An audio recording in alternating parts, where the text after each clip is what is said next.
स्वागत है दोस्तों आप सभी का फिर से एक नई वीडियो में। दोस्तों आज की इस वीडियो में हम लोग दोस्तों क्लास 12 का जियोग्राफी यानी कि भूगोल का, ठीक है, वीकली टेस्ट का दोस्तों सबसे वायरल क्वेश्चंस को आज की इस वीडियो में हम लोग देखने वाले हैं, जो कि आपका वीकली टेस्ट के लिए बहुत मोस्ट इंपोर्टेंट रहने वाला है। ठीक है, तो दोस्तों आप वीडियो को अंत तक देखिए यार, सारा दोस्तों साथ इस वीडियो को जरूर शेयर कीजिएगा। चलिए वीडियो को शुरू करते हैं।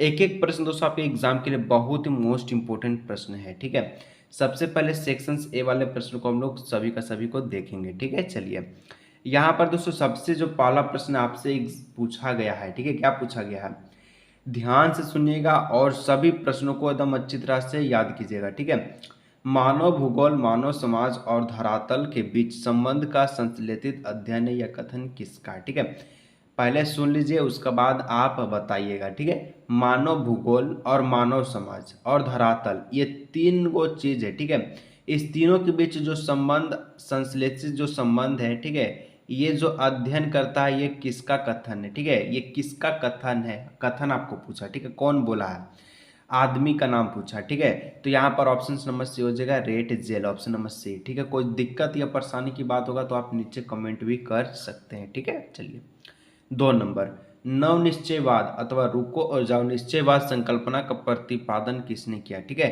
नव निश्चयवाद अथवा रुको या जाओ, ठीक है, ये जो निश्चयवाद संकल्पना दिया था, ठीक है, ये प्रतिपादन यानी कि इसको कौन बोला, ठीक है, ये किसके द्वारा कहा गया, ये किसका कथन है। ठीक है, इस प्रकार से क्वेश्चन है। ठीक है, तो दो का दोस्तों जो ऑप्शन नंबर जो डी दिख रहा है, ऑप्शन नंबर डी इसका हो जाएगा करेक्ट आंसर, ग्रिफिथ टेलर। ठीक है, Griffith Taylor, option number D इसका हो जाएगा करेक्ट आंसर। ठीक है, चलिए 3 नंबर, 1990 का दशक भूगोल के किस उपागम के लिए जाना जाता है। ठीक है, अभी का दशक नहीं पूछ रहा है आपका, 1990 का दशक पूछ रहा है। ठीक है, 1990 का दशक, 1990 का जो दशक है, ठीक है, इसमें पूछा जा रहा है कि भूगोल के किस उपागम के लिए जाना जाता है। ठीक है, तो यहाँ पर दोस्तों 3 का ऑप्शन नंबर ए हो जाएगा, उत्तर आधुनिकवाद के लिए जाना जाता है। ठीक है, 1990 का जो दशक है भूगोल के उत्तर आधुनिकवाद के लिए जाना जाता है। चलिए 4 नंबर की कहता है कि निम्नलिखित में से किस महाद्वीप में जनसंख्या वृद्धि सबसे ज्यादा है। ठीक है, सबसे ज्यादा दोस्तों कौन से महाद्वीप बोले या महादेश बोले, बात बराबर है। ठीक है, कौन से महादेश में सबसे ज्यादा जो है जनसंख्या यहाँ पर आपसे पूछा जा रहा है। ठीक है, एशिया, अफ्रीका, दक्षिण अमेरिका, यूरोप। ठीक है, यहाँ दोस्तों 4 ऑप्शन है, 4 ऑप्शन में यहाँ पर क्या जो option number B, Africa, Africa महाद्वीप में सबसे ज्यादा जनसंख्या रहता है। ठीक है, चलिए भारत आपका एशिया महादेश में आता है। ठीक है, याद रखिएगा। 5 नंबर कह रहा है निम्नलिखित में से किसने जनांकीय संक्रमण सिद्धांत दिया। ठीक है, जनांकीय संक्रमण सिद्धांत कौन दिया था, सिद्धांत यानी इसका प्रतिपादन कौन किया। ठीक है, तो दोस्तों यहाँ पर 5 का जो correct answer option number D हो जाएगा, डब्ल्यू एस थॉमसन ने। ठीक है, चलिए इसका बाद दोस्तों 6 नंबर देखते हैं। तो एशिया में बहुत अधिक स्थानों पर कम लोग रहते हैं तथा कम स्थानों पर बहुत ही अधिक लोग रहते हैं। ठीक है, कौन कहा था। ठीक है, एशिया के कम स्थान यानी कि बहुत अधिक स्थान पर कम लोग रहेगा। ठीक है, जहां पर जगह ज्यादा है आदमी कम है, लेकिन जहां पर जगह कम है आदमी क्या है, भर भर के है। ठीक है, तो यह जो कथन है किसका, ये कौन बोला है। ठीक है, तो 6 का जो ऑप्शन नंबर बी है, जॉर्ज बी। ठीक है, जॉर्ज बी क्रेसी का कथन यानी ऑप्शन नंबर बी हो जाएगा। चलिए 7 नंबर दोस्तों आपसे पूछा जा रहा है कि किस देश के आयु लिंग पिरामिड घंटी के आकार का। ठीक है, किस देश के आयु लिंग पिरामिड घंटी के आकार का है, ये आपसे पूछा जा रहा है। तो दोस्तों 7 का जो ऑस्ट्रेलिया, ऑप्शन नंबर सी इसका हो जाएगा करेक्ट आंसर। ठीक है, चलिए इसका बाद हम लोग 8 नंबर देखते हैं। 8 नंबर आपसे पूछा जा रहा है निम्नलिखित में से कौन सी संख्या जनसंख्या के कार्यशील आयु वर्ग का प्रतिनिधित्व करती है। निम्न में से कौन सा संख्या जनसंख्या के कार्यशील आयु वर्ग का प्रतिनिधित्व यानी कि चुनाव करती है। ठीक है, ये आपसे पूछा जा रहा है। ठीक है, तो दोस्तों यहाँ पर 15 से लेकर 59 वर्ष तक के, ठीक है, 59 वर्ष तक। ठीक है, यानी ऑप्शन नंबर ए हो जाएगा, 15 से 59 वर्ष तक के आयु का प्रतिनिधित्व करती है। ठीक है, चलिए इसका बाद 9 नंबर, निम्नलिखित में से किस देश का लिंग अनुपात विश्व में सबसे कम है। ठीक है, किसका दोस्तों लिंग अनुपात सबसे कम है विश्व में पूछा जा रहा है, वर्ल्ड में पूछा जा रहा है। तो 9 का दोस्तों correct answer option number C हो जाएगा, संयुक्त अरब अमीरात में। ठीक है, इसका बाद 10 नंबर ऑब्जेक्टिव का ये जो लास्ट क्वेश्चन से पूछा जा रहा है एक संख्या अथवा लक्षण जो मापन को प्रदर्शित करता है कहलाता है। एक संख्या अथवा लक्षण जो मापन को प्रदर्शित करता है इसको हम लोग कहते हैं आंकड़े कहते हैं, यानी ऑप्शन नंबर बी। मान के चलिए कोई संख्या, संख्या को क्या कहते हैं, आंकड़ा कहते हैं, जो मापता है, ठीक है, तो उसको हम लोग आंकते हैं, आकलन इसका हम लोग करते हैं, ठीक है। तो इस प्रकार से ऑप्शन नंबर बी हो जाएगा, ठीक है।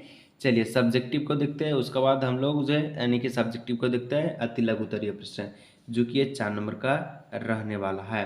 11 नंबर, मानव भूगोल को परिभाषित कीजिए, ठीक है। मानव भूगोल क्या होता है, क्या आपको पता है मानव भूगोल क्या होता है, ठीक है। आप लोग भूगोल पढ़े हैं, भूगोल, ठीक है, जियोग्राफिक जो कि जियो प्लस ग्राफिक दो शब्दों से मिलकर बना है, तो मानव भूगोल क्या होता है उसमें आप लोग पढ़े होंगे।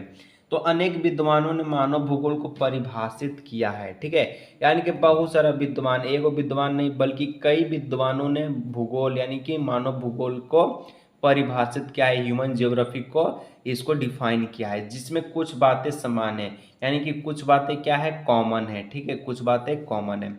अत मानव भूगोल के अंतर्गत प्राकृतिक, भौतिक तथा मानवीय जगत के बीच अंतर संबंधों, मानवीय परिघटनाओं के स्थानीय वितरण, उनके घटित होने के कारण तथा विश्व के विभिन्न भागों में सामाजिक व आर्थिक विभिन्नताओं का अध्ययन किया जाता है, ठीक है। इस प्रकार से आंसर को आप लिख सकते हैं। चलिए आगे बढ़ते हैं। 12 नंबर, 12 नंबर क्वेश्चन आपसे पूछा जा रहा है, मानव भूगोल के कुछ उप क्षेत्रों के नाम बताएं।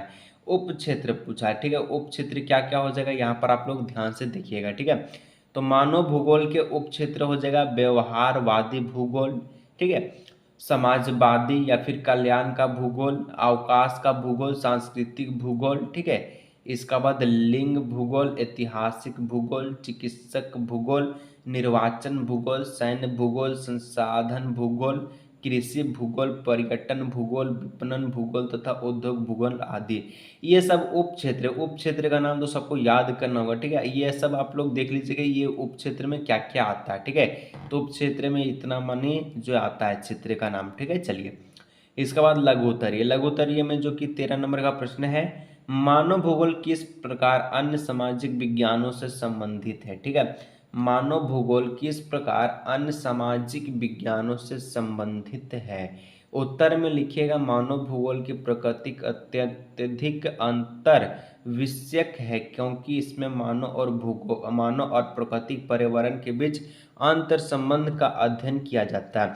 यानी कि मानव भूगोल और प्राकृतिक अत्यधिक अंतर विषय क्या है, इसमें दोस्तों बोलता है कि मानव और प्राकृतिक पर्यावरण के बीच जो है अंतर संबंध का अध्ययन करते हैं, यानी कि इसका अनेक सामाजिक विज्ञानों से गहरा संबंध है, जैसे सामाजिक विज्ञान, मनोविज्ञान, अर्थशास्त्र, समाजशास्त्र, मानव विज्ञान, इतिहास, राजनीतिक व जनंख्या आती है। तो दोस्तों मानव भूगोल में हम लोग ये सब जितना भी चीज़ इस प्रकार का अध्ययन हम लोग करते हैं, ठीक है। मानव भूगोल और सामाजिक विज्ञान जिसको हम लोग कहते हैं सोशल साइंस, ठीक है। तो सोशल साइंस हम लोग क्या में कर रहे हैं, तो भूगोल में कर रहे हैं, भूगोल यानी कि जियोग्राफिक में पढ़ रहे हैं, ठीक है, जो कि राजनीतिक, मनोविज्ञान, अर्थशास्त्र, इकोनॉमिक सबसे जुड़ा हुआ रहता है, ठीक है, सबसे इसका संबंध रहता है, सबसे ये संबंध बना के रखता है। उसके बाद 14 नंबर, मानव भूगोल के विषय क्षेत्र पर एक टिप्पणी यानी कि कमेंट को आपको दर्शाना है, ठीक है। उत्तर में प्यारा से उत्तर को लिखिएगा, भारत यानी कि भूगोल की दो प्रमुख शाखाएं में से एक मानव भूगोल है। वास्तव में भूगोल मुख्य सरोकार ही पृथ्वी को मानव के घर के रूप में समझना और उन्हीं सभी तत्वों का अध्ययन करना है जिन्होंने मानव को पोषित किया है। अतः मानव भूगोल में प्राकृतिक तथा मानवीय जगत के बीच अंतर संबंध, मानवीय परिघटनाओं के स्थानीय वितरण के घटित होने के कारण तथा विश्व के विभिन्न भागों में सामाजिक और आर्थिक विभिन्नताओं का अध्ययन करता है, ठीक है। तो दोस्तों ये रहा दोस्तों बहुत ही कुछ मोस्ट इंपोर्टेंट क्वेश्चन जो आपके एग्जाम के लिए बहुत इंपॉर्टेंट है और ये साथ में 2025 के एग्जाम के लिए भी इंपॉर्टेंट है, ठीक है। अगर दोस्तों आज का ये वीडियो आपको अच्छा लगा तो वीडियो को लाइक शेयर सब्सक्राइब जरूर से कीजिएगा और जो भी पूछना है आप कमेंट के माध्यम से पूछ सकते हैं, ठीक है, जो भी चीज़ आपको पूछनी है, ठीक है। तो चलिए आज की इस वीडियो को यहीं रखते हैं, मिलते हैं हम लोग किसी और भी नए वीडियो में।